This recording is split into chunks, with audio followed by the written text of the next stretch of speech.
Buffalo Creek is in eastern Logan County, with its headwaters near the junction of Boone, Logan, and Wyoming counties. Mining began in the Middle Fork in 1945 when the Laredo Coal Mining Company opened Mine No. 5. The associated prep plant was completed in 1947. The company began dumping mine refuse from the plant in the mouth of the Middle Fork Valley, eventually creating a large waste bank across the hollow. Then, in 1960, as part of the company's stream pollution abatement plan, a dam was constructed to contain the prep plant wastewater and allow the solids to settle out. The dam was constructed by placing coal refuse across the valley upstream from the existing refuse pile. By February 1972, the waste bank extended 1,500 feet upstream. By late November 1962, Dam No. 1 and the refuse banks are both higher and have progressed upstream. The dam has a maximum crest length of 100 feet, a width of 20 feet, and a maximum height of 140 feet above the downstream toe of the embankment. Generally what happens with a mining impoundment, coal doesn't come out in a pure coal form. There's rock mixed in it, other elements, this, that, and the other. So the coal is generally ran through a processing plant to isolate the coal out, and part of that is a wash. So it's screening, washing, sometimes chemical added to get flotation for coal recovery. But refuse impoundments are the product of mining coal, washing the coal to make it acceptable to the markets. And then you have, of course, the non-coal particles, which is the coarse refuse. And you have the fines, and that's the runoff the water that's associated with the washing process. And that's mixed with other, clays, other elements that are broken out, other materials that are broken out. And that becomes what's called refuse or a coal waste product.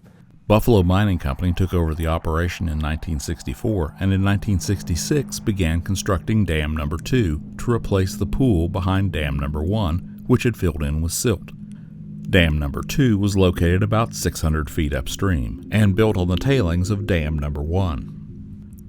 Following the collapse of a large hillside waste bank in Wales in the United Kingdom in 1966 that killed 28 adults and 116 children as it engulfed a school and a row of houses, the U.S. Bureau of Mines, fearing the same thing might happen in the United States, prepared a list of waste banks in the Appalachians that, due to their location and size, could cause loss of life or property if they failed in a similar manner. The refuse bank at Middle Fork was one of 38 waste banks examined in West Virginia. The examiners concluded that the waste bank at Saunders was stable as far as large slides were concerned, but subject to a large washout from overflow of Pool No. 1. As Dam No. 2 neared completion in March of 1967, it was overtopped and partially carried away by high water from a snowmelt. Dam No. 1 was also overtopped and partially carried away. A small flood on Buffalo Creek resulted. Inspectors from the West Virginia Department of Natural Resources had warned Buffalo Mining Company of the possibility of a washout on at least 4 previous occasions. The company widened Dam No. 2 by dumping more refuse from the prep plant and installing a 30-inch diameter overflow pipe. Dam No. 2 was completed that December. In February 1968, the company proposed building a third dam upstream from Dam No. 2. Dam No. 3 was built over the sludge of Pool No. 2 by dumping coal waste in piles and then grading it level. According to testimony to the State Commission investigating the disaster, the construction method was, quote, common practice throughout the coal mining regions, unquote, but no engineering plans were ever made for the construction of the impoundment. During the construction of Dam 3, the advancing face of the dam failed, with a major portion of the refuse sinking and displacing some of the sludge on which it was being built. The failure was repaired by dumping more refuse into the slumped area. In June 1970, the Pittston Company acquired Buffalo Mining Company. Dam No. 3 reaches the other side of the valley, but not to its full height or width. Bulldozers raised the dam by leveling piles of dumped coal refuse. About 800,000 tons of coal waste has been dumped to form the dam. Then, in early 1971, roughly a year before the catastrophic failure, along the downstream side of the left abutment of Dam No. 3, a section between 150 and 200 feet wide and 20 to 30 feet back from the face, begins to slump.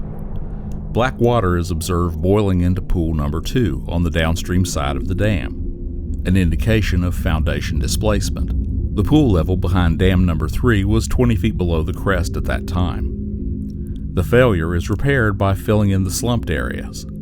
A so-called emergency spillway consisting of a 24-inch diameter steel pipe is placed 7 to 8 feet below the crest. West Virginia did have a mining program at that stage through DNR, but there were really no regulations on the national level that could be incorporated or any standards.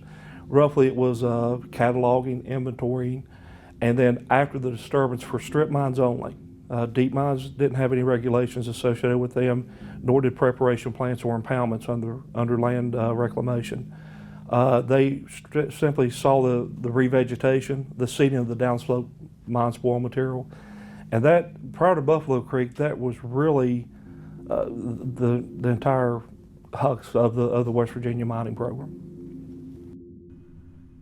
In the days leading up to the flood, Buffalo Mining Company first became aware of the high water condition behind dam number 3 on Tuesday, February 22, 1972. Company officials observed the water level was still several feet below the opening of the 24-inch drain pipe.